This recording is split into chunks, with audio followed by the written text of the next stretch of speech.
This is a Ben Frank Connection presentation.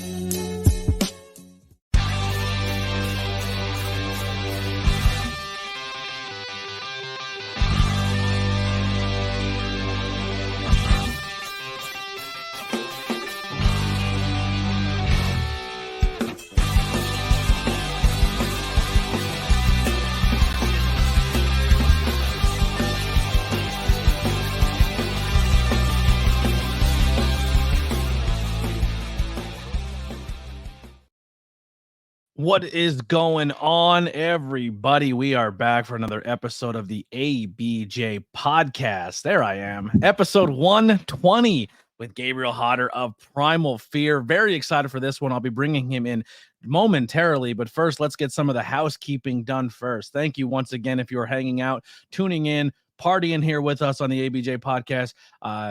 Super proud to announce we are now a monetized partner. I don't know exactly how they say it on the YouTube side of things, but we are a partner channel here over on YouTube, and I'm very, very proud and honored that we finally hit those accomplishments. So everyone who's been rocking with me, whether it be watching Raw, Dynamite, AEW, NWA, whatever wrestling we cover, I'm very proud that you guys have been rocking with me and going from there. And the people who have recently joined the membership, I want to give you guys your plugs here right away. So our tag team champions, James and Lily, thank you so much. Our mid-card champions, James, CJ, DM, Andrea, Adam, Inspector Todd, BR, Steven Chambers, Devin the Tribal Chief, Austin Blackwell, and I'm very sorry. I'm sure you'll let me slide here at least till the end of this month. But our new world champion tier member, Freak Maniac, upgraded from mid-card champion to our first ever. They were our first ever donation, our first ever membership, our first ever gift. Or not donation. I'm getting the side eye in the back. Lily was the first donation,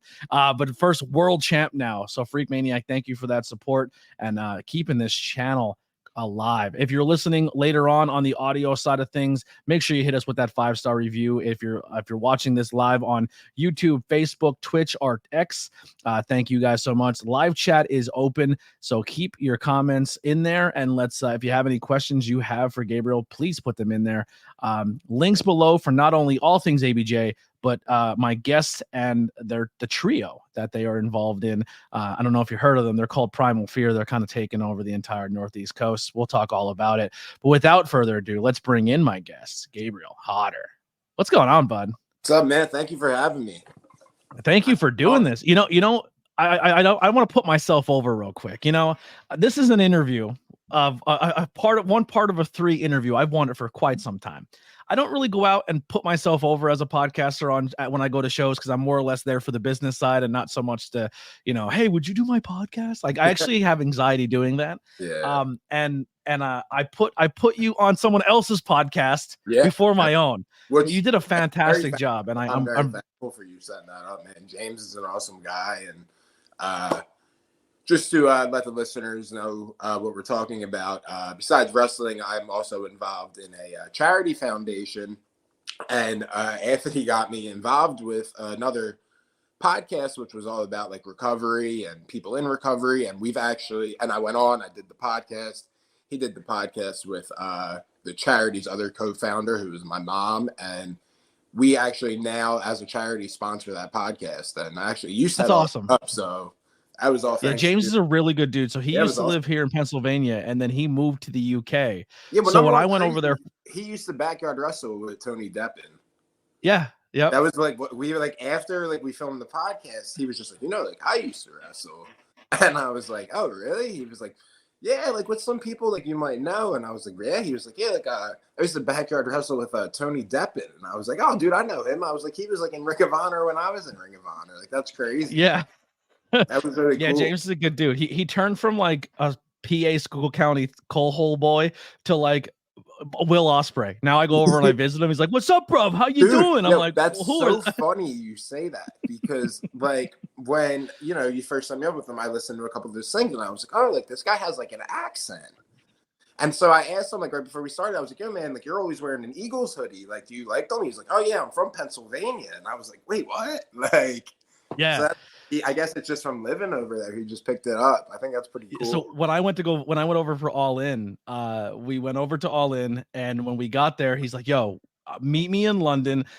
go to this address, and I pull up to this address, and it's an abandoned subway tunnel. You can't drive through it, and you walk in, and it's just people spray painting the walls. It smells like paint. There's people dancing and break dancing and just doing art, and I'm like, are we gonna get killed in here? Like, what is like? It was yeah, it was terrifying. And we walk through, and halfway through the tunnel is a bar. It's in an abandoned subway tunnel, a bar, and it's a Philadelphia themed sports bar. The whole bar is Eagles, Flyers, you name it. It's a PA bar in a tunnel in London. Well, that's where, you know, the like, yo, it was like we were back in PA, but in London. It was one of the best cheesesteaks I've ever had, not in the city of Philadelphia. Yeah. That's really cool. It was so cool. Yeah. But yeah, that was awesome. You guys did that podcast. Make sure you go check that one out too. I didn't link that below, but I definitely will. It was very, very well done, and I'm very happy you did it. But now I have it to myself. I have you on the ABJ podcast, and you're all mine now for the next 16 hours. Everyone buckle in. Yeah, let's go. So let's be the people who don't know you. Introduce yourself. Tell them what you do, what you're into. All right. So my name is Gabriel Hodder. I am 1/3 of the hottest faction in professional wrestling, as he mentioned earlier, taking over the Northeast, Primal Fear. And I started wrestling in December 2015 was the first. Yep. Which do you remember the first day you went into training? So it's really crazy. My life connection with wrestling goes back forever, literally my whole life. People, you always hear people are like, oh, I wanted to be a wrestler my whole life. I was 2 years old. I was at WrestleMania when it was in Philly. I have pictures with the Godfather and Val Venus as a toddler being held. I just grew up in a family that was just always around wrestling, we loved it. So when I was in kindergarten, I loved wrestling so much, and my birthday was coming up. My parents found out about this place called the Monster Factory that did birthday parties for kids. And I thought that was the coolest thing ever. That is so dope. Right? I was I'm going to have my birthday at a wrestling place. This is awesome. So I invited all these kids in my class, right? Probably 20, 25 kids in my class. But with the invitation came a waiver. And parents were so offended that I was having a birthday party that their kid needed to sign a waiver to come to, that I don't think too many kids showed up. But anyway, it was awesome. When is your birthday? What month? October. So October 18th. This would have been maybe 2000 or 2001. Now, the Monster Factory is known, depending on what time you were there, that they have trained people who have went on to do cool things. So was there anyone at your birthday party who went on to do cool shit? I have later told this story to QT, who swears he was there that day. I don't know how he would ever have remembered that, but I don't remember. I wish I had I have a couple pictures from the day, but nothing really. The only thing I remember is standing on the second rope and one of the wrestlers walking by and telling me to climb to the top instead. Yeah, it's probably Bam Bam Bigelow. Yeah, but so I guess I always knew about this place called the Monster Factory. So I go on through life. I'm in high school. I'm playing football, and I graduate, and I'm supposed to go play college football.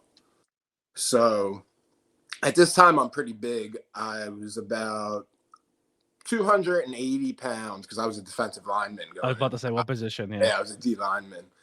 And I lasted 3.5 hours of college. I didn't even unpack my truck. Oh my God, why? The anxiety or? Definitely probably a part of it, but I just drove up there, man. And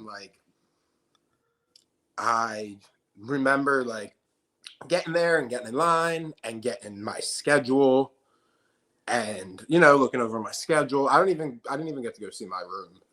I met with one of my football coaches. They showed me my locker, and then by the time it was time for me to go meet with my head coach, I just sat down, and I'll never forget. I just looked at him and I said, "I'm going home," and he was like, "What?" And I was like, "I'm leaving, man.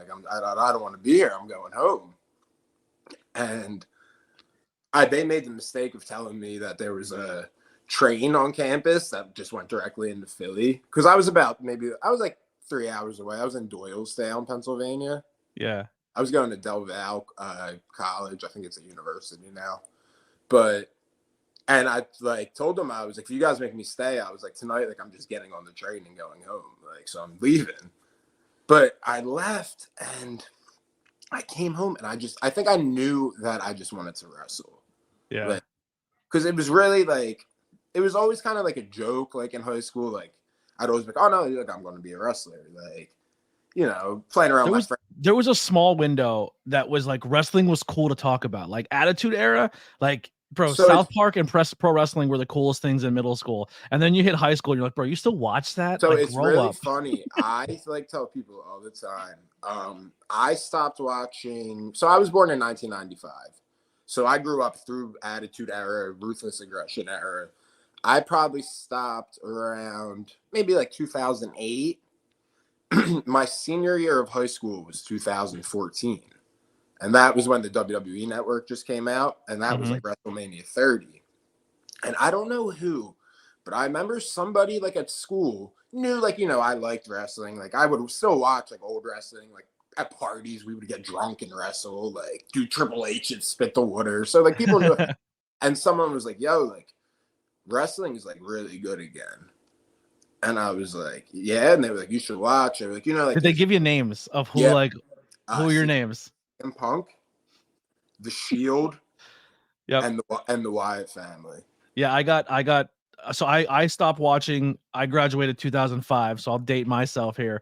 But the year I went to my cousin's house to watch a UFC pay-per-view, and I had no idea what UFC was, and it was Tito Ortiz versus Ken Shamrock. I go, I know that guy.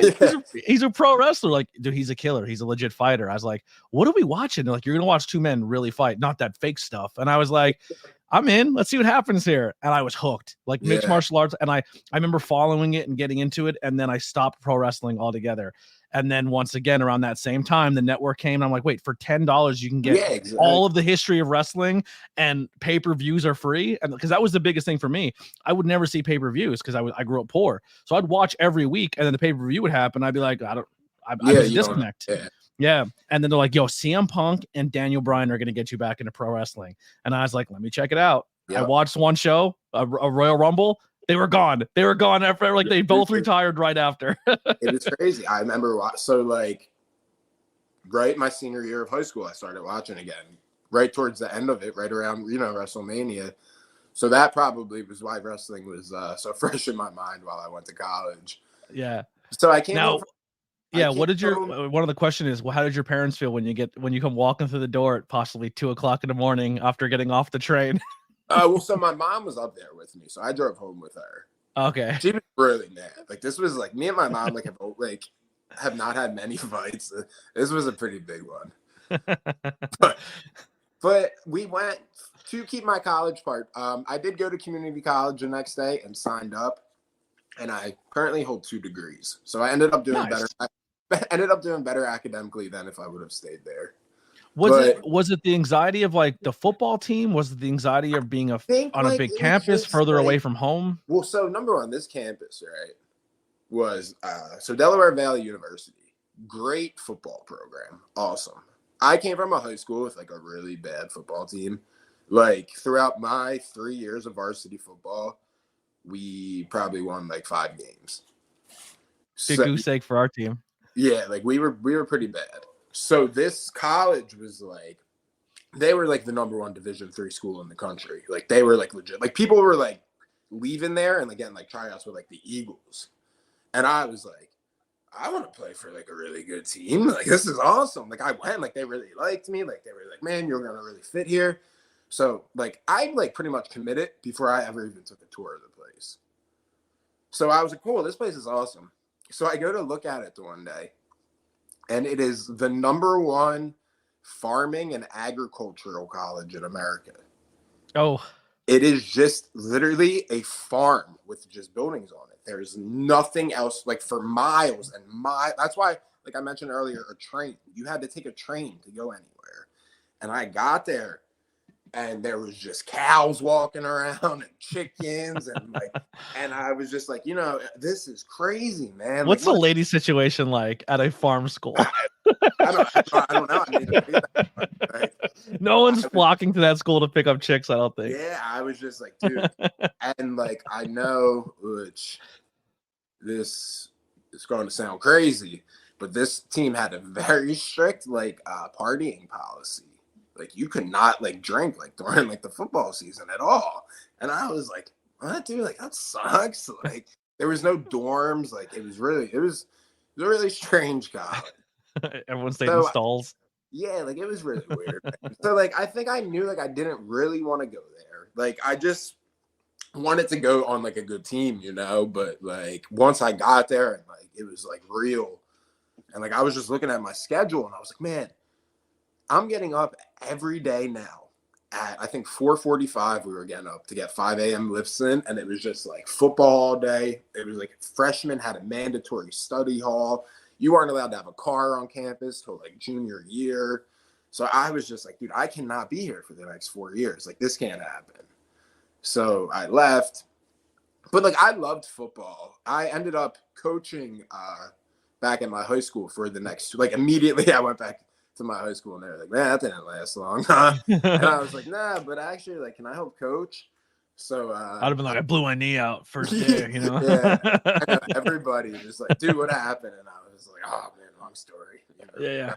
I was actually too good, they said. Yeah. But yeah, I coached football for 2 years, and then after that second season, I was just I wanted to wrestle. I made up my mind. I was like, man, I'm going to do this. I was 19 and I was just this is the time. This is when I'm going to do it. And I was just okay, how do I wrestle? And I was like, oh, well, I know about the Monster Factory. I had a birthday party there before. So I was like, let me look it up. So I'm on YouTube and I'm watching the Monster Factory. And right at this time, Danny was doing Monster Factory TV, and it was just a vlog of the training there. And I was like, oh, cool. Let me check this out. So I'm watching it, and in one of the videos is Nick Camarado. And me and Nick went to the same high school. So I'm just watching this video, and I'm just like, well, wait, I know that dude. We went to high school together. And I was like, well, if Nick figured out how to be a wrestler, he's from where I'm from, if he can go be a wrestler, I could be a wrestler.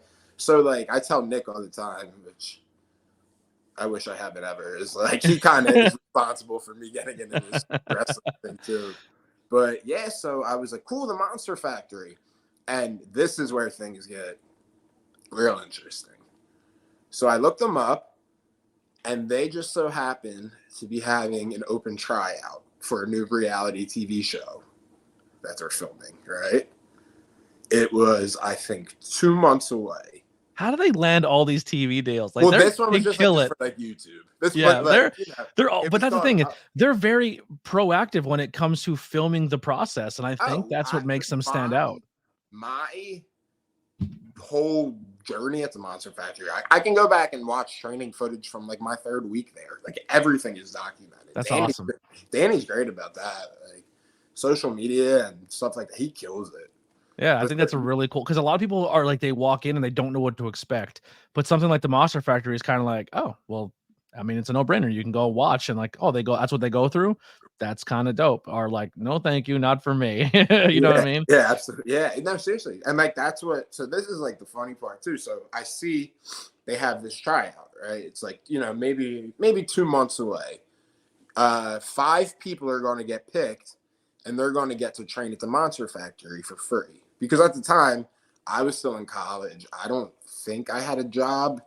Oh, my job, I was coaching football, and that was paying me about $300 for 4 months. A season? Yeah. Yeah. So, and wrestling school is pretty expensive. So I was like, all right, man, this contest is how I'm going to get into wrestling. And so I was I started training. Before I was training for my training, and at this point I had already lost a lot of weight from when I was up to 285. I was down to probably 210 at this point, And I just really started training, and I was watching, like you said, the Monster Factory videos. So like I was teaching myself to roll. I didn't know how hard or soft a wrestling ring was. So I was practicing back bumps on like amateur wrestling mats because like I had access to them, dude, which is like so crazy now. How many times you knocked the wind out of yourself? Every time. And I was just, this wrestling stuff really is hard. And then like I'll never forget the night before, like I drove to my best friend's house. I borrowed a pair of his wrestling shoes, and it was just like I was like, man, like this is it. And I was so nervous because I was like, oh my God, man, like John Cena is going to be there. Like, and I showed up and maybe 20 people are there. And when I tell you, you're like, I'm winning this shit. It looked like the Howard Stern show whack pack sitting outside of the Monster Factory. Except for how many guys brought their own belt? Dude, man.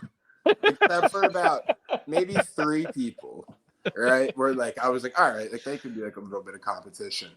But I just remember having like my mind blown, like being like, how could you show one guy? I'll never forget this in the middle of it. Well, so we walk in. It reminds me of the Always Sunny episode where people try out for the Eagles and they're wearing capes and shit. And they're like, I mean, it was unbelievable. Look, this is the gridiron where legends play, and they're pissing on it. Yeah, like I don't know what they thought, like when I walked in, but I mean, I walked up and I was just like, oh, dude, like if I don't win this, like something's wrong.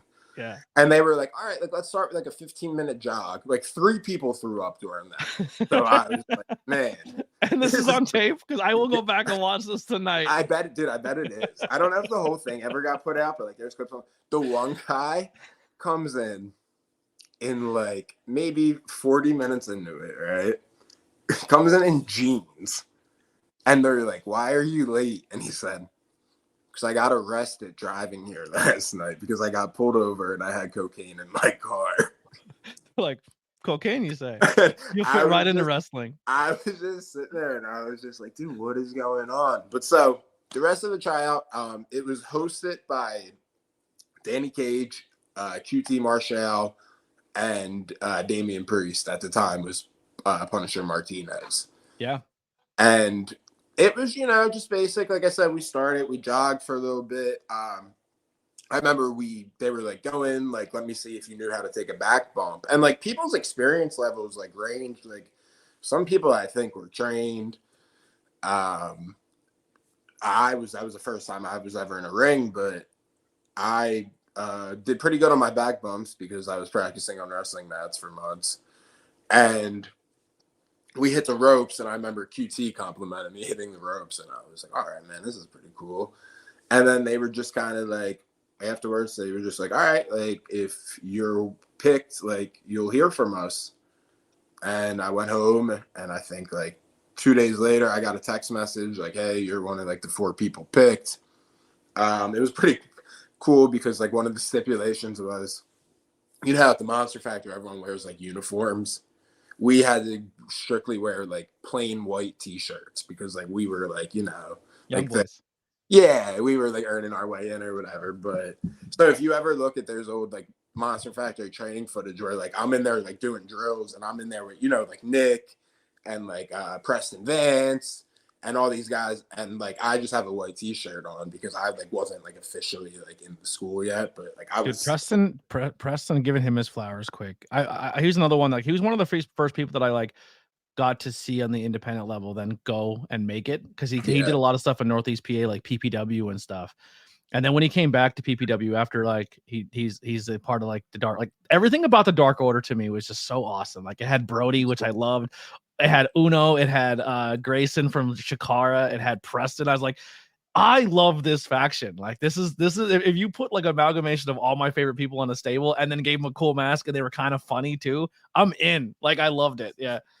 He's awesome, man. He was like legitimately like my first like best friend in wrestling. Me and him were like, I'm so pissed he never got a Dark Order figure. Like I have all the Dark Order figures and I'll never, he had 3 variations of his mask. I'm like, they're going to make so many Preston figures. Not one yet. It's funny because like my little cousins are all like wrestling fans and like, they don't even understand. Like they have pictures of like them as like babies, like in Wildwood, like with like us like holding them up, and like they don't even. And we're like, that's like the guy on TV, and they're like Damian Priest is probably going to be a world champion within the next 3 months, and he's from Jersey. Like, I mean, talk about like crazy. Like he was like that's the most like influential person like in my career, which can continue with our, I guess, where we left off after I started training. Yeah. So yeah, I get there and I'm a white shirt, we were called. And we had like, man, it was like really strict for us. Like we, at that time, the Monster Factory was training 3 times a week. And it was like, you couldn't be late for a practice and you couldn't miss a practice. Like if you did, like you were done, you were out. And I think it was for like 6 months. And, you know, because you're on that free tuition. There's 5 people that you could be paying. And so they don't fuck it up. Yeah. And like, dude, it was like I said, like it was strict. One time I remember I had a flat tire.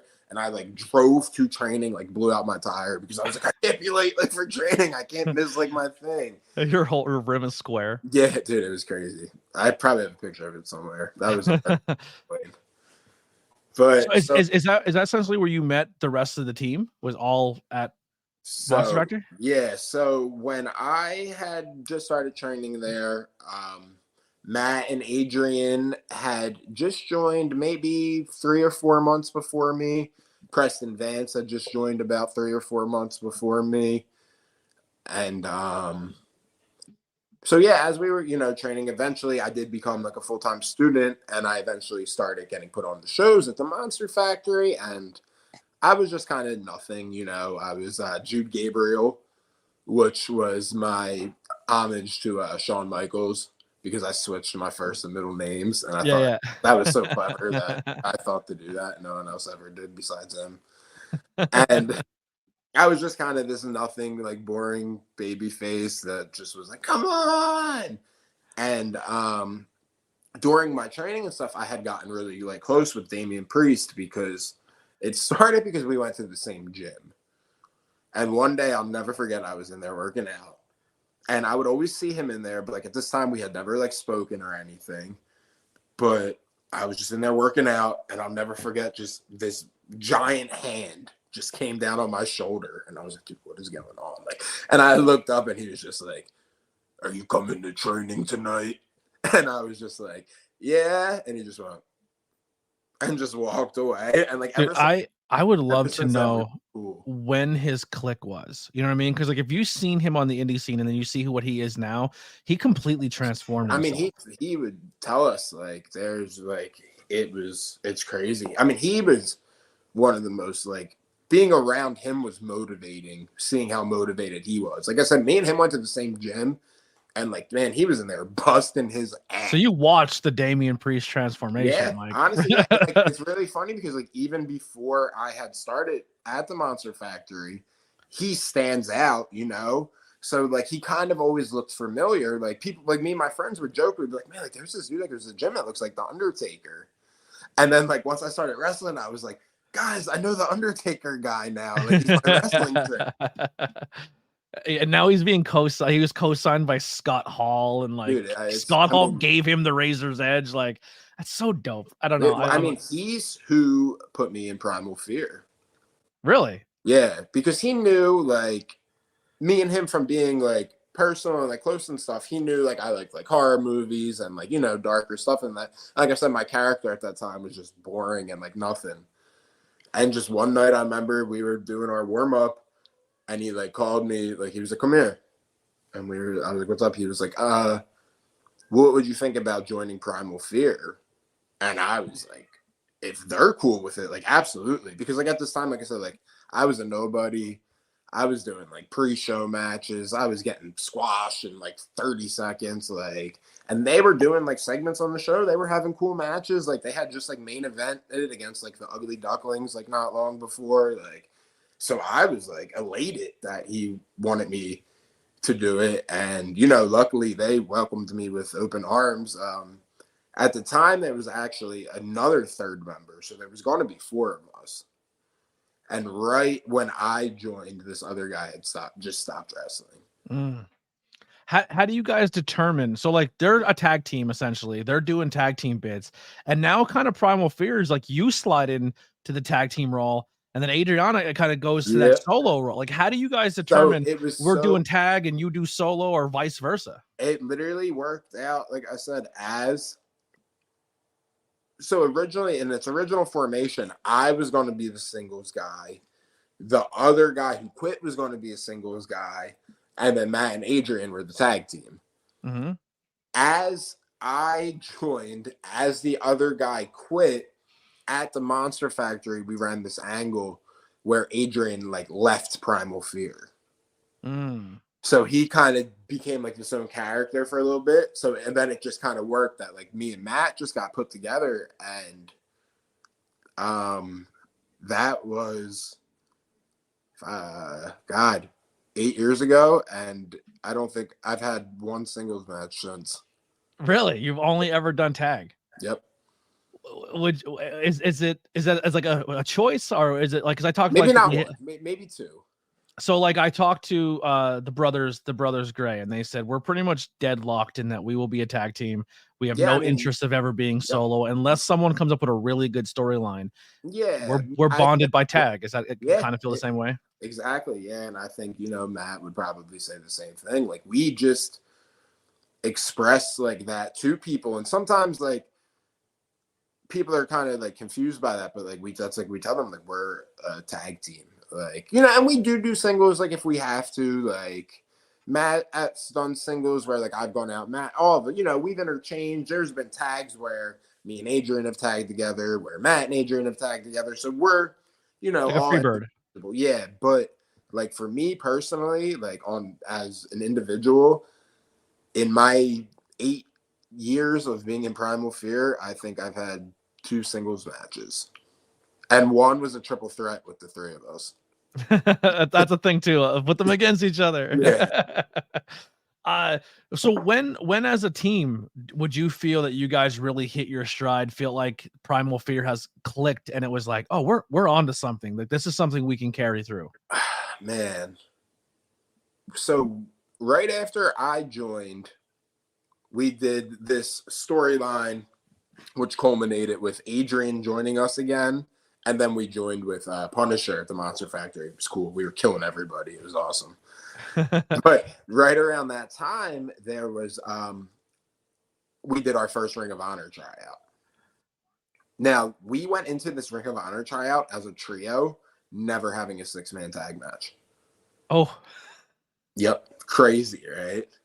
So we did this tryout, and, for it being our first tryout, we were all like super green. We were super green as a team. I was wrestling like maybe like a year at this point, so like we did all right. We got, critiques that we would get for that point. But the second day we did a match, and at the end of the match, we did this thing, and like we didn't plan it. Like it just happened like organically. And, at this time we were dark. I painted my face. We wore masks. This kid was down, and he was going to sell up for our finish, and we all just started crawling like around him, like in a circle, like sharks. And like I said, like it was unplanned. It just happened. And after the match, like, man, the panel of wrestlers, like, Christopher Daniels, like the Briscoes were there. Punisher was there. He was one of them. Jay Lethal. And they were just like, the match was whatever, but like, that at the end, like that was like magic. They were like, that was like a moment, like something. When chemistry bleeds through it, you can definitely tell it's a special spot. Yeah, like, and like being in the ring, like I remember like feeling it, like, man, this feels cool. Like this is we're like the fucking Brood. We're the Brood. Yeah, like, then we were just like, all right, man, like we're on to something. They told us get better gear, stuff like which we need to get in better shape. So then maybe about a year and a half, 2 years later, we did our second Ring of Honor tryout, which was now in Baltimore. It had moved from Bristol to Baltimore. Mm-hmm. And we did the second tryout, which was awesome. We had our match the first day. Me and Matt wrestled SOS. Which is now Khan is killing it in AEW, man. He's awesome. Gates of Agony are awesome. He deserves all that success he's getting. And They have most, such an old school look, like an old school set 80s, 90s tag team look. He is like Khan is someone that I immediately like clicked with. He loves horror movies. Me and him would come into training and just sit and talk about horror movies all training. Everybody else probably hated it because it was I love it, yeah. But so we wrestled them the first day. And like what was really cool about that was like Bully Ray liked the match a lot, which I was like, man, that's cool. Like that this the guy tag team guys giving you love. saying that like we had a tag match. Man, I actually don't think I remember who we wrestled. Oh, on the second day we wrestled 3 of QT's students, which Alan Angels was one of them. He's so good. Yeah, so that was like we met him that weekend. And so they were part of the match. We ended up having a 6-man with all 3 of them who came up from the Nightmare Factory. And then at the end of like the camp, we were all kind of just sitting around, and we got like called into the office, and they were just like, we want you guys to start like training here whenever you can start. So when you get called in the office, who are you in there with? So they called the 3 of us, and at the time it was BJ Whitmer. Okay. I didn't know if it was like if you were having a meeting with Carrie at that point in time. No. So he was in charge of the dojo. Well, I guess he was like overseeing the dojo, but the trainers were Will Ferrara and Jonathan Gresham. Okay. So we were like, wow, man, that's awesome. Like, speaking of, Punisher or Damian Priest, he was like the first person I texted like after they called us in the office, like, and he was just down in NXT at this point, so it was really cool. Like, kind of feel like we were like kind of coming up together, like, yeah, it was cool. And we started at the dojo, and it was awesome there, man. I mean, and like we were saying, as far as us being like a tag team, like we were at the dojo specifically as a trio. Like we were being ROH literally was one of the only companies in America that was honoring a trios title. Yeah, we were being trained as a trio. Like people would go off and do like different stuff, and Gresham would take us, and we would watch like Dragon Gate like 6-man tag matches and like break them down. And so like I always tell people that like when I say like we're one of the, I don't know, maybe only authentically trained like trio in the world, I really think that's true. Like I would agree to be a 6-man. Like other people are people that get put together or whatever. Like we have been trained to be like this unit. Like it was cool. How do you feel now in the landscape of wrestling where trios tag teams are like being recognized? Like they're looking at, you look at WWE and people are like, I know we're in a world where there's too many titles, but a trios title in pro wrestling just seems to make sense with today's times. Throughout history, man, even like in the Attitude Era, or a little before the Attitude Era, when they were doing like the gang warfare, like they were all trios matches. Like when it was DOA and Los Boricuas and all that, like. So it's always been like a staple of wrestling, and I think like you said, right now WWE would be a great time for it. They have so many trios there right now. Yeah, the Bloodline could have been trios tag teams. Judgment Day could be trios tag teams. Alpha Academy has 3 to 4 members at any given time. Like with I think it's a good chance to shout out PPW for being one of the first indie few indies. Yeah, I probably could think of another, but I mean that's awesome that they have that. It's becoming a part of wrestling. It's just as much a part of wrestling as tag wrestling or singles wrestling. Do you prefer, when you do trios, do you prefer the traditional tag rope tags, or do you prefer the lucha tag where like a guy can roll out and a guy can come in? As a worker, I can see why you like to stay on the rope and wait for the tag because you breathe better. But as a fan, I love lucha tag rules. I mean, honestly, I think the lucha rules would actually be like easier because sometimes the actual tags is when it can get like tricky. But I don't know. I think it depends. Every match is its own unique situation, It depends on what story you're trying to tell. If we have a 6-minute match and, we're like, hey, let's just go do some fireworks, like, we'll probably just do some lucha rules, but if we're trying to, tell a big dramatic story, because then now the tag is really the story of a tag match, kind of hard to have the drama of a tag in a tag match if the tag doesn't matter. Yeah. When did you guys decide to switch from the dark, spooky, occult looking tag teams to being more this lighthearted tag team of the people? Because like kids are like Primal Fear. I know, you guys are funny. Yeah. We've come a long way. We were backstage at AEW for Dark, and we had our masks and all our stuff on, and House of Black walked by. And we take were that shit off. No, but we were like, they have that here. Why are we, like every show is kind of like a puzzle, and they're the Dark trio, and so that piece of the puzzle is already there, so we're not that piece of the puzzle. I said the same thing with when everyone's like, oh, they brought back Cross and Cross isn't being utilized. I said because they brought Cross back and they brought Bray back.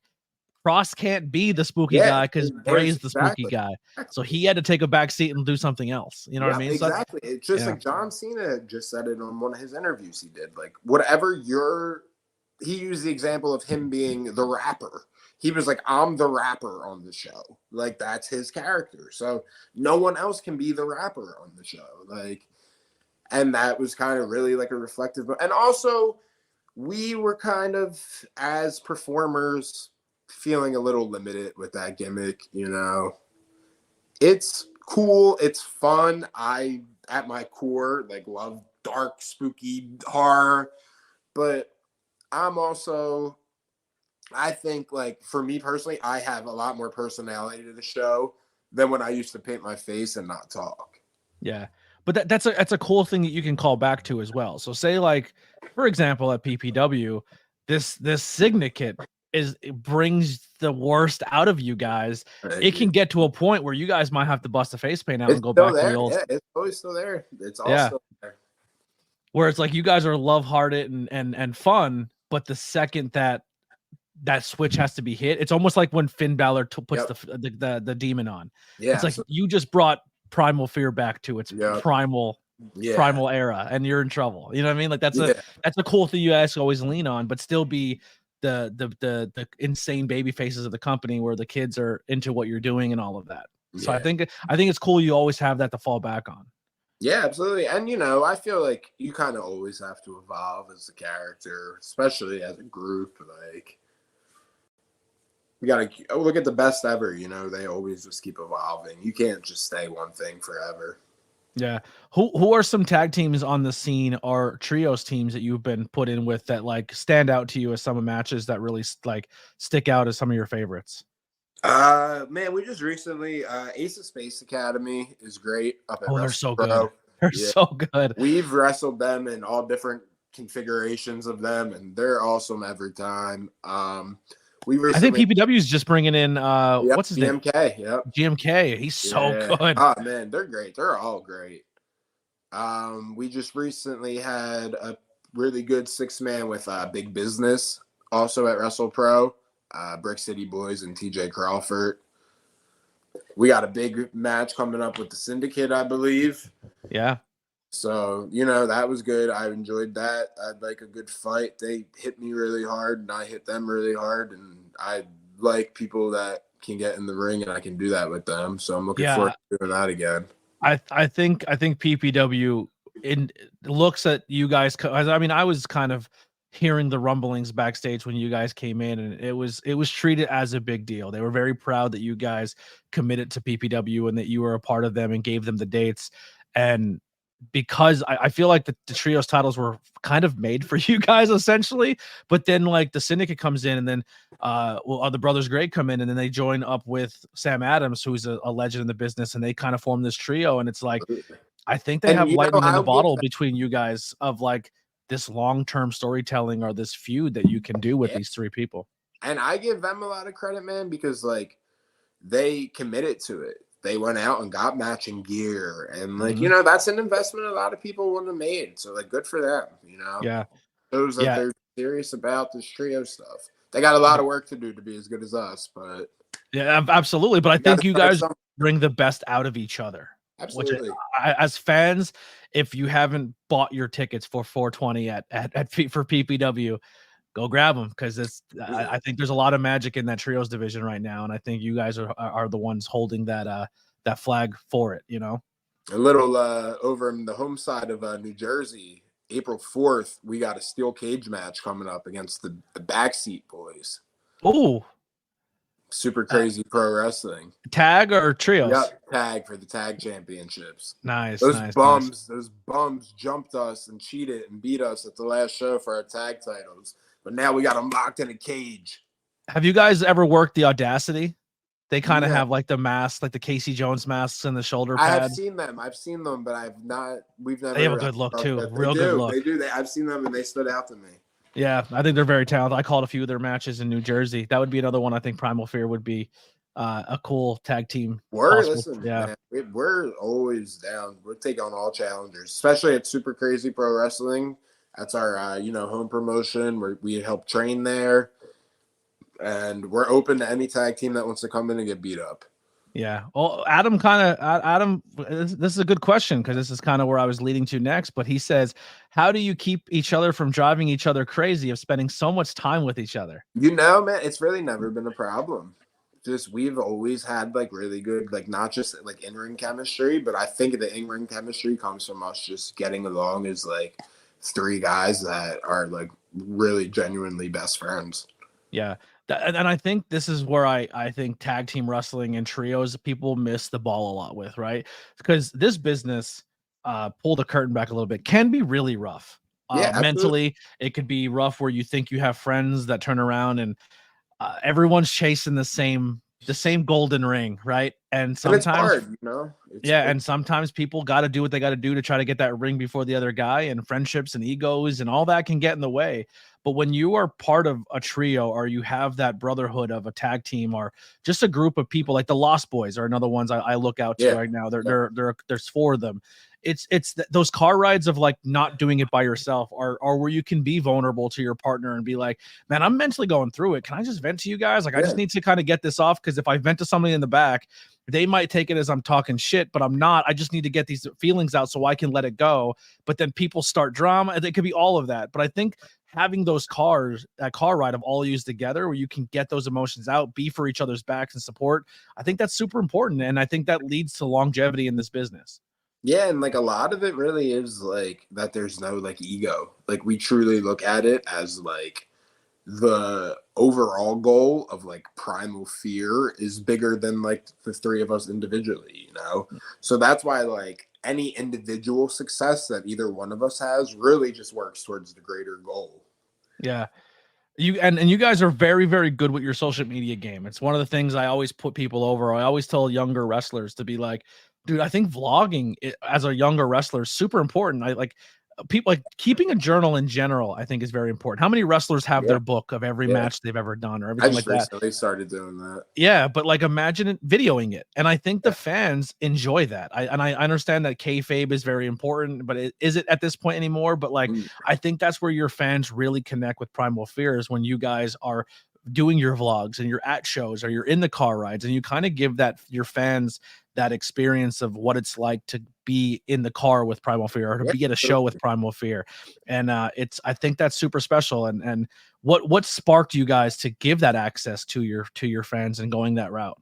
I don't know like exactly when it started. I just know one day Adrian just started filming, and he was just like, I think we should vlog stuff. And we've been all in since, I made the vlog once. No, not want to brag. Yeah. Which shout out to the vlog, which you can check out over at True Primal Fear on YouTube. We're on our way to 1,000 subscribers. We have no subscribers. Yes, we just hit over 500 about 2 weeks ago. On the way to 1,000, baby. That is a hard grind to do. Actually, the link tree is for you and Primal Fear are in the links below. So go through the link tree and definitely subscribe to that. I will maybe if one of my moderators head over to YouTube and get the link and put it in the comments. Jamie, pull that up, Jamie. That's a Joe Rogan joke.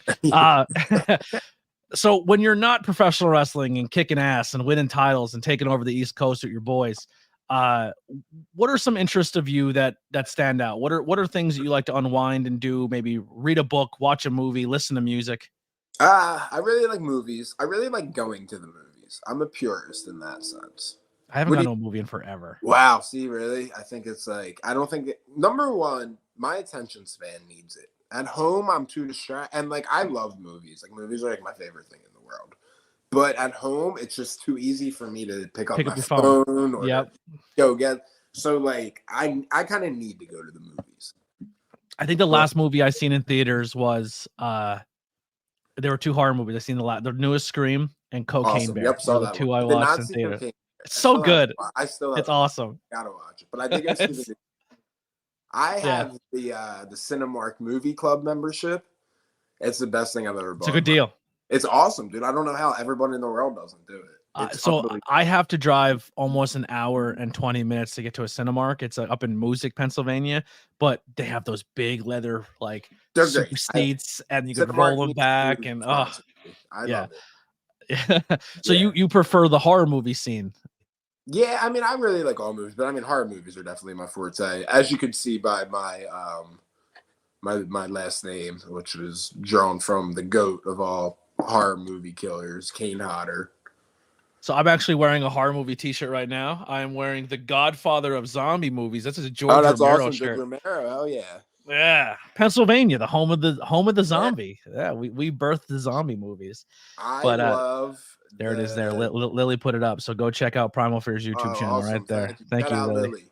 Yeah, Lily's killing it. My mods in the chat doing the job. Appreciate you. I love the Dawn of the Dead remake. What was that, like 2004 or 5? Love that. Yeah, I the original is my favorite of all time. Old movies are kind of hard for me to watch. Really? Except, no, honestly, yeah. So what is if you had to say like your top 3 favorite horror movies? Oh man, they changed so much because like I look at horror in like such a different way. Like my favorites are like slashers. I was gonna say, are you a slasher, a monster? So like I like all of them, but like it depends, like what you're going for. Like my favorite, like if I'm just like fun, like I love like Friday the 13th Part 7 is great. Yeah. I love Jason X as well. Yeah, it's a great one. I love all the Scream movies. Scream's probably my favorite franchise. Yeah, honestly, like as far as like good slasher movies that are actually like good movies as well, like it's definitely Scream. Scream 1 is that movie that I know you're part of a recovery thing, but like Scream 1 is a high you'll never get ever again. Once the whodunit has been done, you'll never experience that again. But every time you watch it after, you're like, oh, that's how they could have been here, but not there. So it's like a different experience every time. Scream's my number 2 of all time. Number 1 is the original Halloween. I think the original Halloween's a masterpiece. Oh man, kick me off the show. You hate it? I hate it. The original Halloween's so good, but the rest of the franchise is dog shit. Oh my god! I see, man. I like once a year try to watch it because like I want to like it, and I think it's just so boring. It is a slower paced movie, yeah, definitely slower paced. People get so mad because I love the Rob Zombie one. I like the first Rob Zombie. Yeah, the second one. The second one not great. The first one I think is really good. See, I love Nightmare on Elm Street. I love the remake. I like the remake. I like how they made Freddy scary again. Like they made Freddy terrifying. Yeah. The Friday the 13th remake I think is underrated. So you like Hodder, right? So what where does Hatchet fall into your list? I love the Hatchet movies. They're the same as like just the Friday the 13th. Like they're just like people like look at me like funny like when I say they're like fun movies, but like it just you're like, what goofy way is this person gonna go get chopped up? Like, the claymation kills in Hatchet are the best. Yeah, where he's just like spinning their head around. But then there's also there's scary movies, and I have like a whole like Sinister. I think is like a terrifying movie. Yeah. I recently watched Skinamarink. I didn't see that one yet. Oh wait, is that the one where you're like, it's just a house? It's weird. It's an experience, I would say. I didn't hear good things about it. It's weird, man. And I'm a maniac. I woke up at 4:00 in the morning so I could watch it, just like in the pitch black dark. Like I sat close to my TV and watched. Are you a Shudder subscriber? Do you have Shudder? I do. I gotta get Shudder. Pretty when good. I get a job, that's the first thing I'm getting. You know, sometimes there's good stuff on it, and sometimes it's kind of. Yeah, I love the B-rated ones. I love the ones that are like. When Netflix first started and it had a first streaming service and they had nothing on there that was mainstream, and it was like, this movie is a half a star, I'm like, I'm in. And Yeah, I would watch. I don't know why. I just forever, my whole life, like have loved like horror movies. Like I remember like just being a little kid and like you said, going through like Showtime and just like the worst like horror movies ever were on. It's like, did you ever see like Drive Through? You know that movie? Yeah. Yeah. I remember being like Hotel Hell. Yeah, and just be like, dude, these movies are awesome. Except when you go through Blockbuster and the Ice Cream Man and he's licking the eyeball, or critters. Yeah. They had those. Or was a Demon Night with the demon, and she's like the box art would get me every time. I remember the Tales from the Crypts movies. Yeah, watching them as a kid.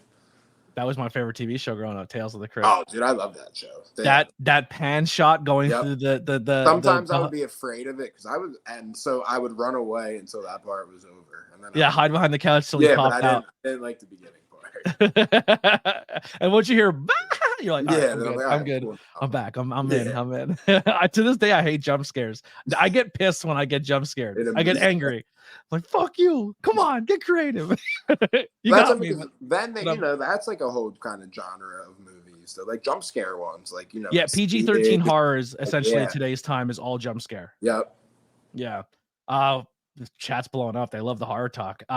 Nev Campbell will be back for the next Scream. Yeah, but they got rid of all the other actors that made the Screams good again. That's a hot situation. Ortega is gone, and all those. Like I like the way they were building that.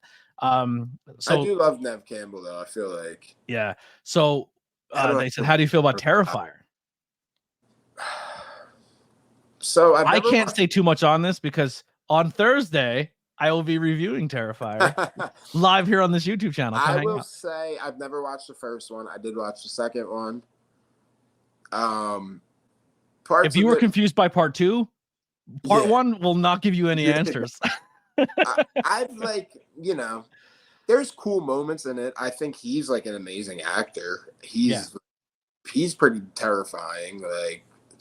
He's like definitely like a horror icon already, but I don't know. I think it's a little more mean spirited than I like in my slasher movies. Yeah, there has to be a couple of the Screams kind of get in like that territory where they get pretty. I feel like your character has to have morals, or not morals, but rules. Like I know I'm talking like the Scream movie itself. Like everything has to have a rule. You know what I mean? But Terrifier has no rule. Like Terrifier is essentially, I call it, like, it's TikTok horror. It's essentially it's a little segment and then a brutal death. And then a little segment, and then it's essentially like if you're scrolling through death scenes. That is a very good way to describe it. Lily says C. Henry says the original Texas Chainsaw Massacres are off the chain. I'm a Texas Chainsaw Massacre fan. The new video game is a lot of fun to play. I like the remake with who is it? Jessica Biel, and Matt McConaughey, and the one. Oh man, maybe like 2004. Oh, okay, Jessica Biel, I think, is the star of it. Really, that one's really good. And the one Texas Chainsaw, the beginning, which is like the prequel, the first one that they did is really good. But all the recent ones have been trash. He's a cool character. Leatherface always sometimes gets left on the list. Another one, Lily says Teeth. I missed that one. I know what it's about, but I missed it. Okay, so you've never watched Teeth? Yeah, I know what it's about. I know the front. That's it. We're reviewing Teeth. Love jump scares when they're done right. Yeah, they're good, but I get mad that they get me. I get pissed off about it. Adam says The Shining is a favorite as well. Thank you, Adam, for hanging out and joining the chat. I appreciate that. I love seeing new faces. Yeah, horror is so good. Do you like the horror TV shows and comic books and stuff like that as well? I just finished Fall of the House of Usher. Did you watch that? No. What's that on? It was on Netflix. It was one of them I can't think of his name now, but he made like The Haunting of Bly Manor and The Haunting of Hill House. So I loved Haunting of Hill House. I started Bly Manor and it petered out for me. I have to give it another chance. Hill House was good though, because I need loved Hill House. Yeah, I gotta check it out. I heard Hill House is really good. I like American Horror Stories. I like when they're good. Some of them are bad, but American Horror loses me after like 2 or 3 episodes. Like the first season I loved until the very last episode, and they Beetlejuiced it. Like we're just gonna scare everyone who lives here. I was like, you just Sesame Street this whole season. Then there was a few seasons where I was like, I was half in, half out, and then the Lady Gaga season. That opening scene, I like that one. Is the greatest piece of cinema of all time. That the foursome death scene, amazing. If I died that way, I would be okay with it. That's how I want to go out. Lady Gaga in the room. Yeah, I want to be killed by Lady Gaga during a foursome. Yeah. But besides, the rest of the show, not for me. After that, I'm done. That's all I need. I feel like there's not a lot of good horror TV. The Child's Play TV show is awesome. Yeah, I watched a little bit of it. They tie all the movies together. Like they make the whole. They did a good job of getting that like franchise back on track. Yeah, I love Child's Play. It's so good. What is it? The one when they're in the asylum is like really good. Mm-hmm. I even like the remake when Mark Hamill did the voice, where he was more like an iRobot type deal. That was too bad either. I thought it was pretty cool. But that's the Texas Chainsaw Massacre. Makes them start killing people. They watch it. Are you a gamer? Do you play games? A little bit. Not. You're always on the road, so it's probably hard, huh? Yeah, I mean, if I do, I play like Madden or like I'm trying to get new 2K. The WB. Yeah, it's a lot of fun. You should try the Texas Chainsaw Massacre game. I see it looks cool. I've never played the Friday the 13th game either, but I always watch. It was good until it got discontinued. It was a lot of fun, but the Texas Chainsaw Massacre is a lot of fun. But look at everyone's jumping in this. Everyone's saying the fall of the House of Usher was good. Great show. Look at everyone getting involved. I gotta watch it now. I gotta check it out. Every episode it was kind of based off loosely off like a Edgar Allan Poe story. Yeah, I think you got us. You won. Yeah, it was pretty cool. Haunting on Hill House. You know what really pushed that show for me, because I'm a huge fan of her. That Kate Segal. Yeah, she's so good. Did you ever see the movie Hush with her? Yeah, is that where she's deaf and then this how the home invader comes? Such a good movie. That's a scary movie, man. That's like a really terrifying premise. Yeah. Well, the other one too, You're Next, where the guy goes and brings his girlfriend to a dinner date, and then she like loyal. I wanted that girl to be Laura Croft in the movies. Like that girl would have been a great Laura Croft. That girl kicks ass, man. Yeah, it's such a good movie. That's one I recommend. The other one, did you ever see Ready or Not? I think that's kind of like that. Yeah. You know what one I really like too? Trigger warning if bad thing if we'll just say SA in movies is a trigger for you. I understand horror is not for everyone because they do a lot of that, but It Follows was such an interesting movie. It's like a sexually transmitted ghost. Yeah, that's what I've heard. Like the premise of it is, but I've never seen that one. But is that like the same? I know it came around kind of as the time as like Hereditary and yeah. Oh, Midsummer's a good one too. See, I don't even like Midsummer, and people get so mad at me. It's so because you can't leave. Like even if you're like, I just think, and like Hereditary too. I didn't like. I get really nervous being in environments that I'm not used to, because like people are like, bro, this movie would be over in 15 minutes. I'm like, would it? Yeah. If someone brought you to a property that's 30 miles from your house, but there was like nothing but woods between you and them, and they knew every inch of that ground, you're dead. You're not winning. And that's the scariest part about it, is like that uncertainty. But like Hostel, when I went to the UK, I was like, bro, I don't care how hot she is, I'm not going back with anybody. I don't know how old I was, but I shouldn't have been in the theaters watching them movies. And them movies are brutal, dude. Yeah. They like scarred me for life, man. Saw kicked off that generation of like the super gory. I remember being in theaters for Saw and pissing myself laughing on that end scene because the acting was so bad when he's cutting his leg off. And I'm like, I remember for the Punisher movie, the one with Thomas Jane. If you got the DVD, on the bonus disc was a preview for Saw, and it terrified me. Really? It was shot, kind of like low budget, and like it was on like a weird little like DVD. Like it felt like you like shouldn't have been watching it. I was like, damn, this is real. Yeah, horror movies so good, man, but you have to seek it out because a lot, like I said, the most of the stuff you're gonna see on TV and commercials is the PG horror movies where it's like mostly your jump scares and stuff like that. But Which there's every some once stuff in a out there. while, a good one of those comes out. Yeah, there's some good ones, but they're all kind of like I always say, like the James Wan horror movies. Yeah. They're all kind of the same tempo, same feeling, same everything, and you don't get that guttural like, oh, I'm sick to my stomach. Like this is getting to me. You know what I mean? Like, I heard like, have you seen Where Evil Lurks? I think it's called. I have not yet. That's like going around right now. That's supposed to be. So on my list I'm doing episodes with people. I'm doing Barbarian. I haven't seen that yet. Oh, it's so good. Lighthouse. It's not horror, but it's kind of there's elements to it. I'm actually more excited to do it with the guest I'm doing it with because I think it's gonna be hilarious. I'm doing Lighthouse with abs. That is yeah. And like the thing is, like it's like good acting, Willem Dafoe's awesome. Yeah. I'm doing Meg with Kim Rose. Okay, that movie was awesome. No, Megan.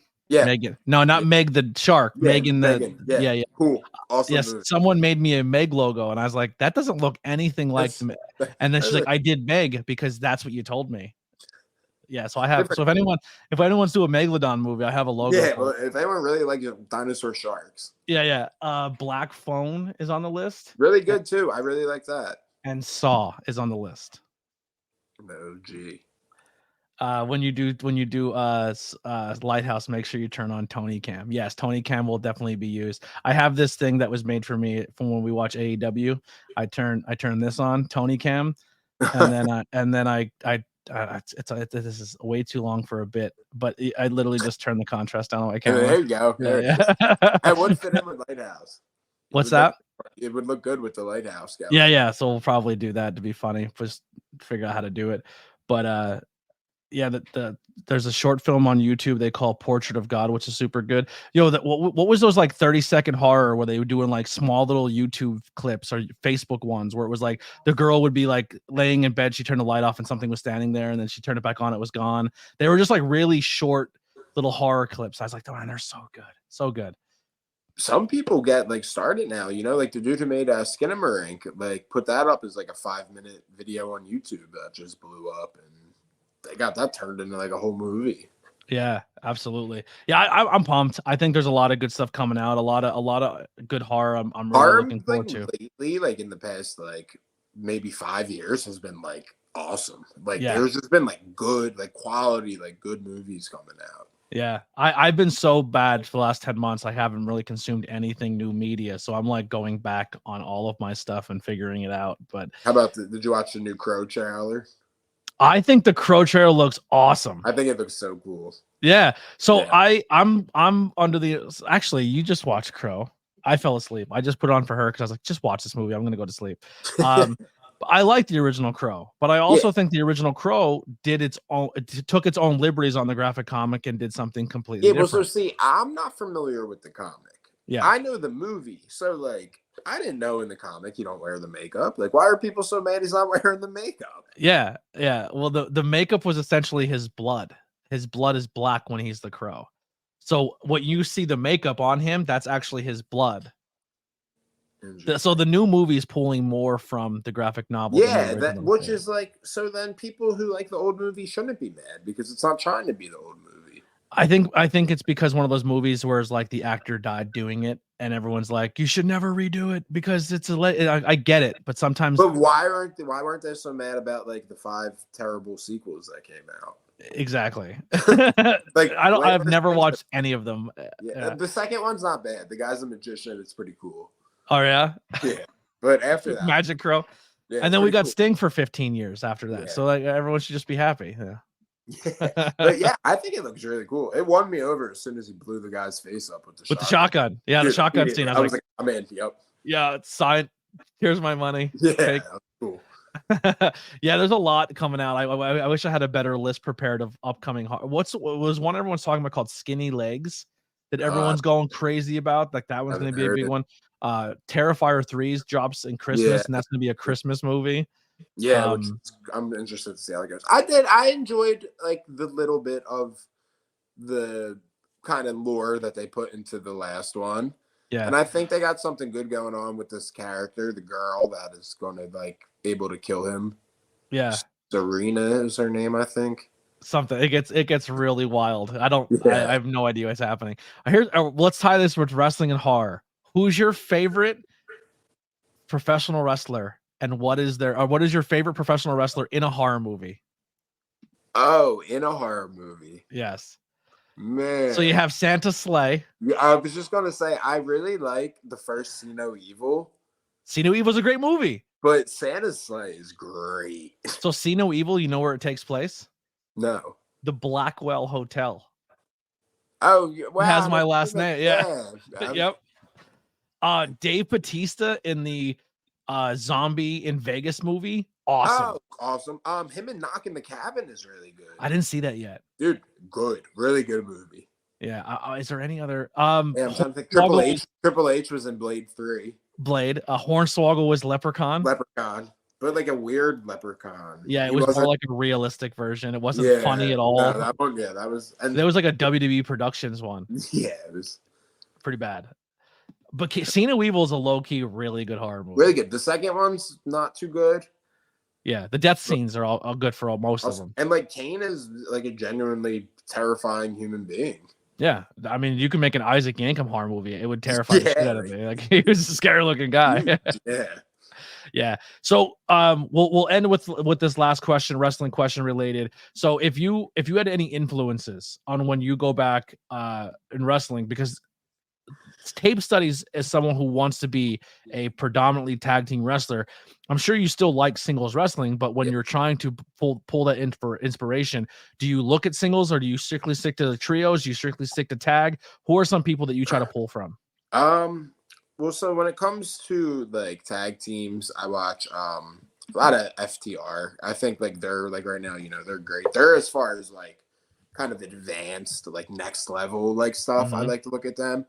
But also for just like little things for tag team wrestling, I like to watch like Attitude Era, like Raw and SmackDown matches, where like they only had like 5 minutes.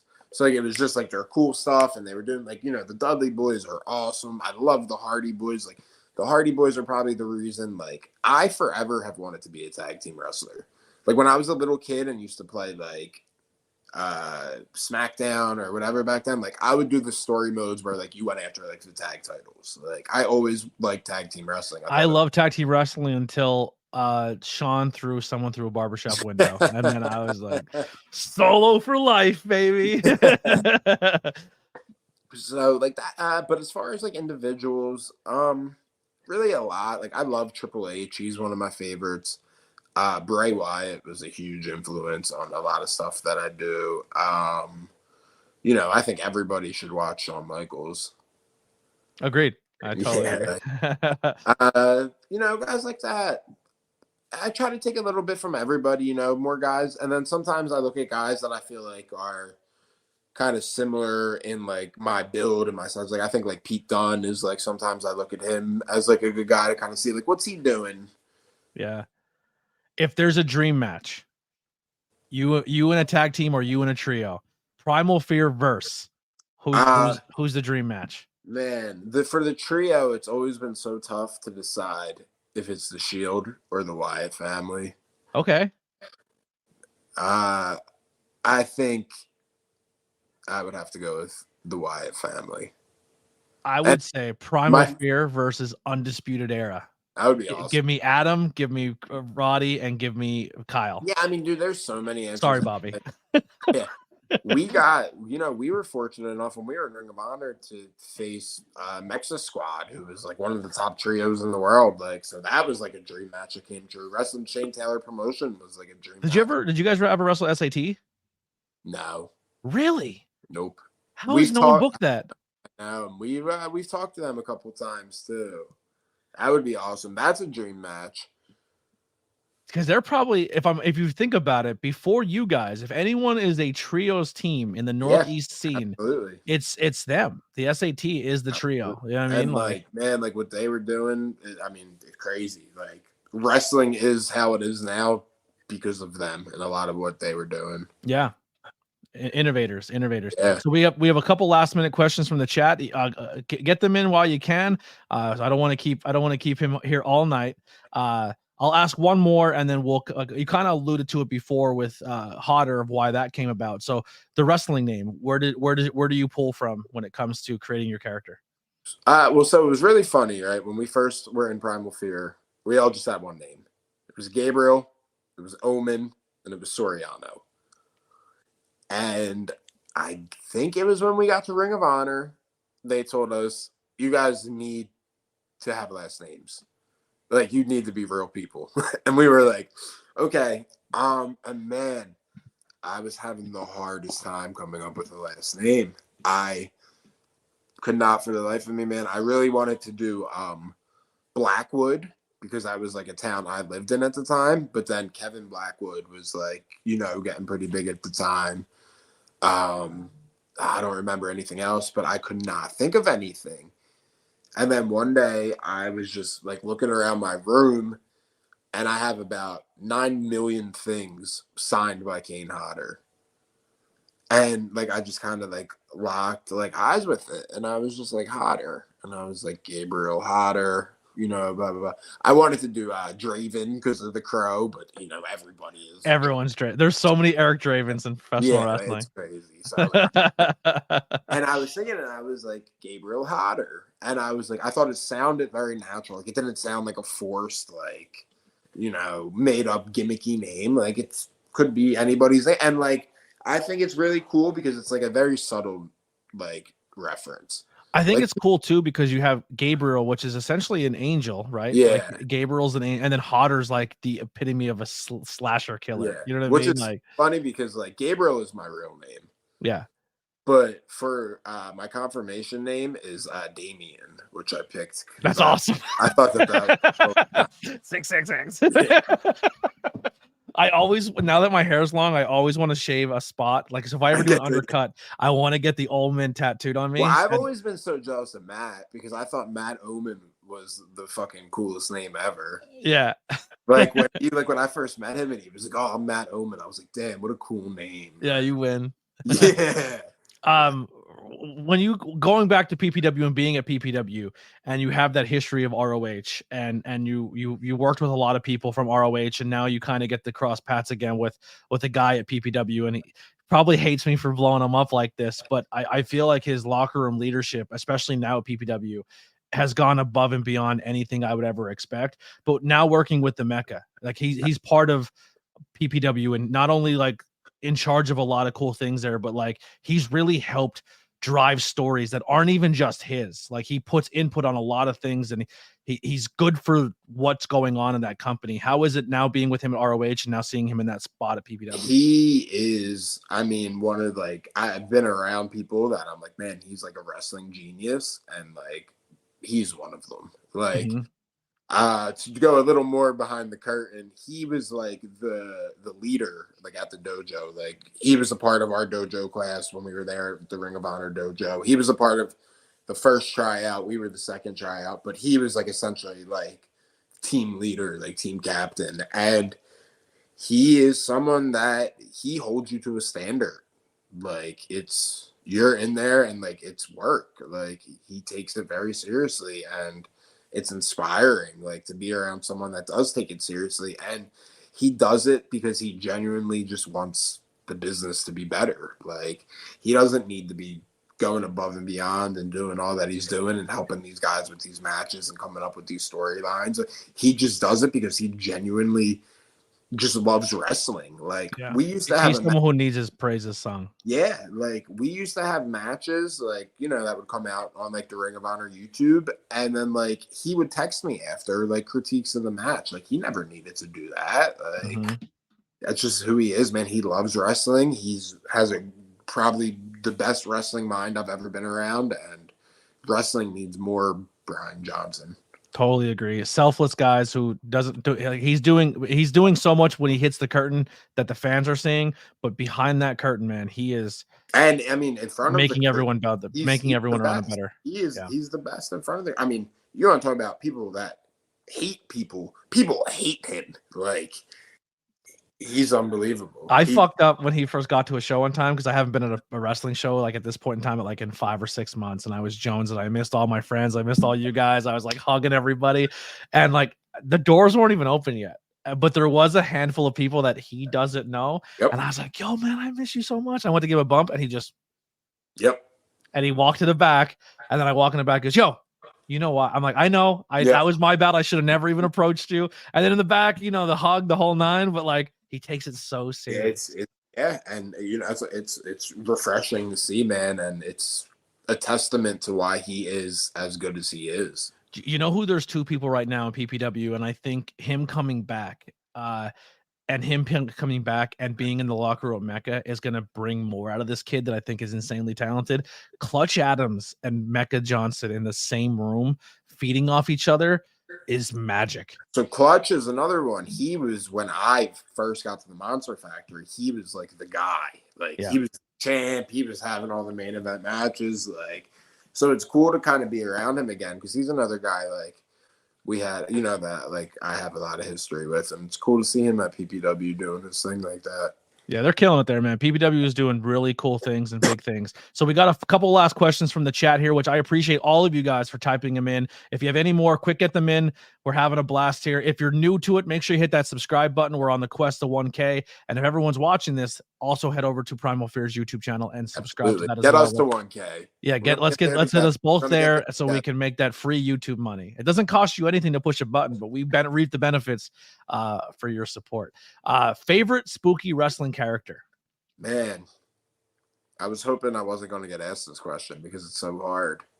Because like the Undertaker is just the best ever, but like Kane's there too. Kane, I love Bray Wyatt. I just have such a personal connection like to Bray Wyatt because like I said, like at the time when I first started like watching again, like was when he was doing his thing and like he was really who I was like, oh dude, this guy's awesome. Like this is the coolest guy I've ever seen. I love Swamp Bray Wyatt, Fiend Bray Wyatt. He can never finish a story. Everything that was made Bray Wyatt popular, it was all fan theory because he didn't give you anything. Yeah, it was like he was almost like too creative.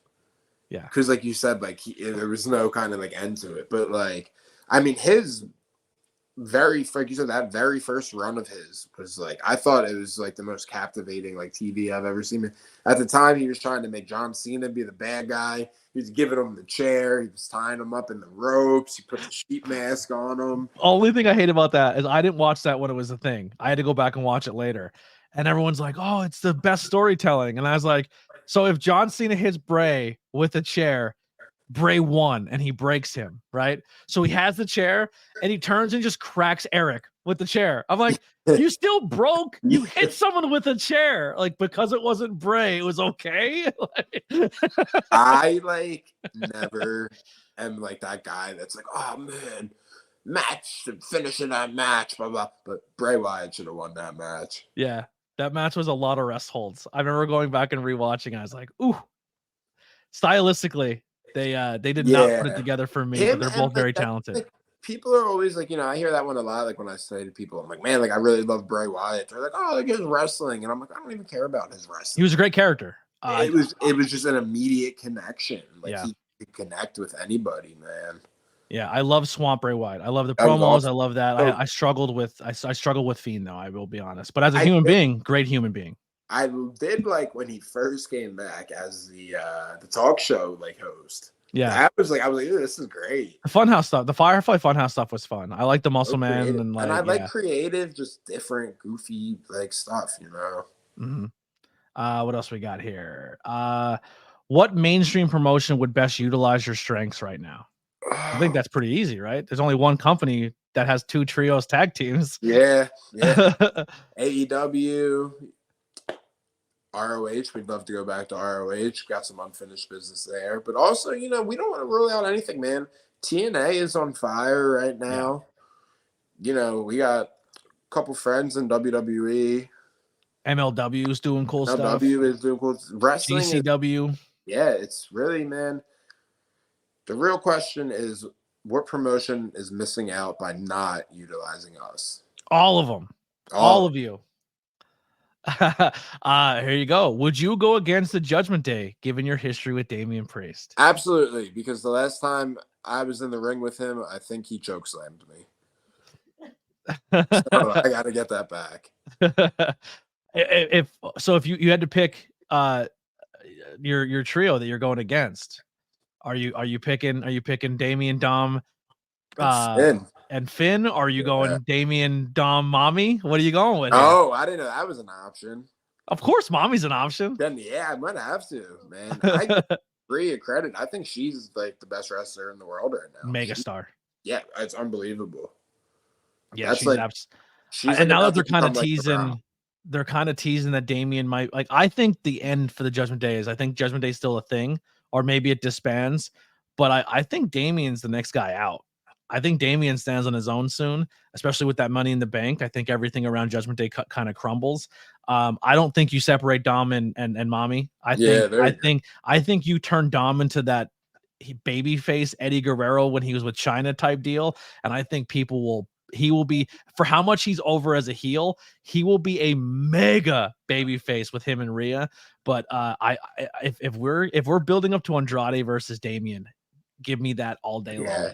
And I mean, just like look at like how far they've come as a group from like where they started. People were like, "Oh, look at this stupid thing," and like now they're like the stars of WWE. The show revolves around them and the bloodline. Yeah, I always fear in WWE because I feel like everyone has that glass ceiling, and if you're smart to the business, you can kind of see like, all right, they've probably hit their ceiling. They're not revered as a Cena. They're not revered as a Roman. They're kind of right where they're going to be.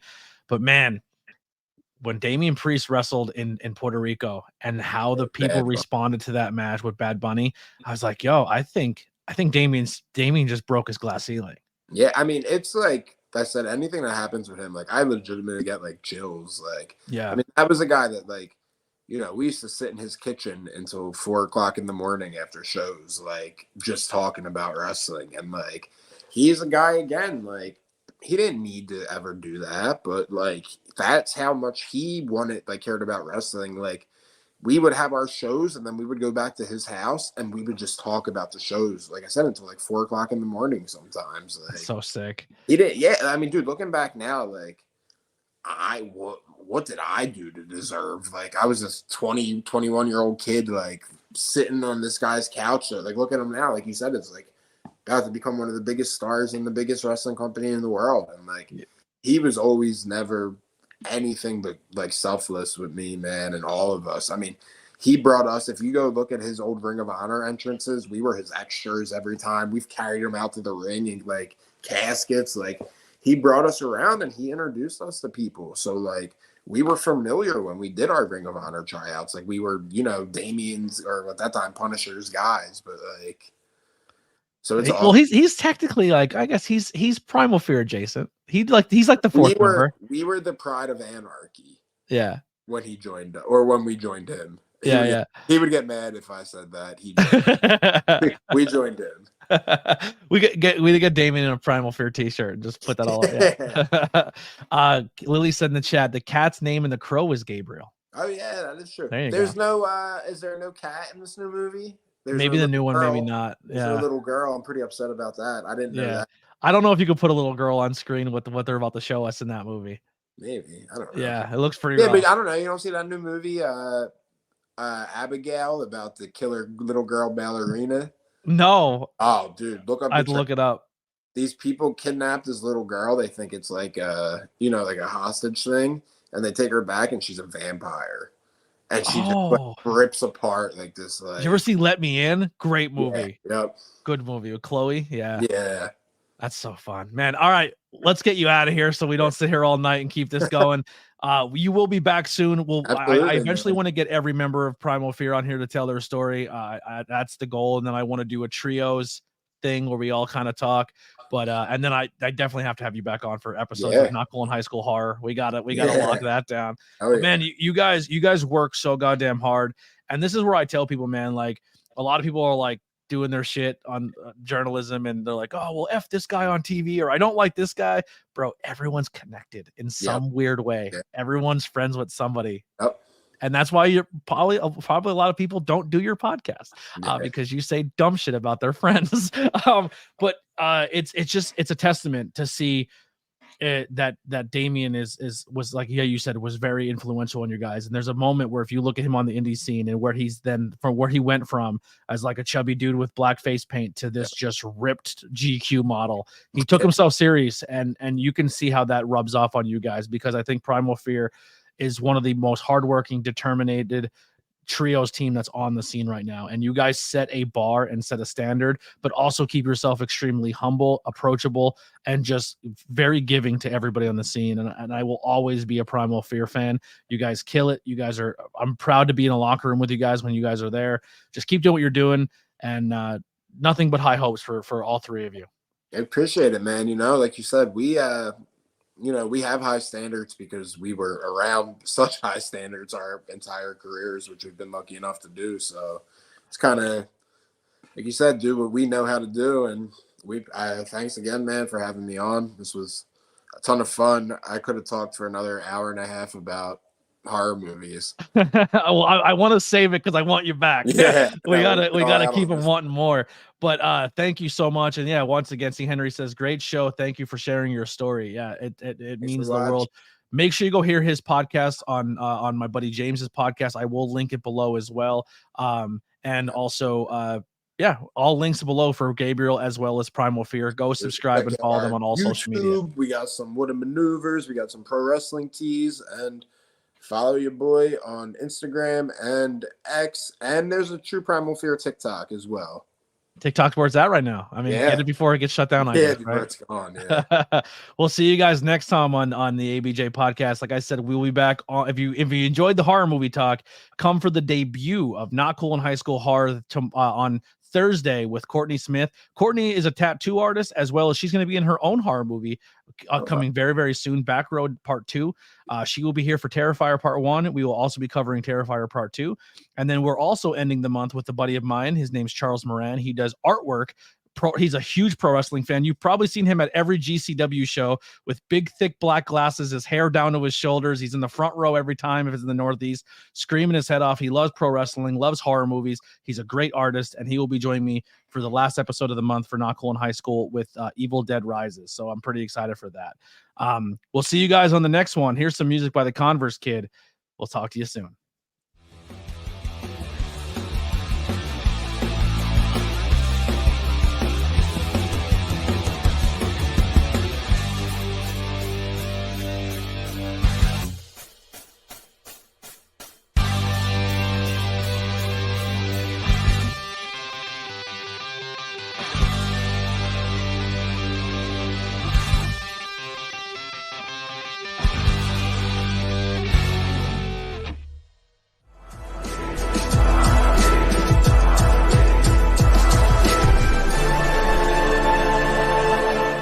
Thanks for watching this presentation.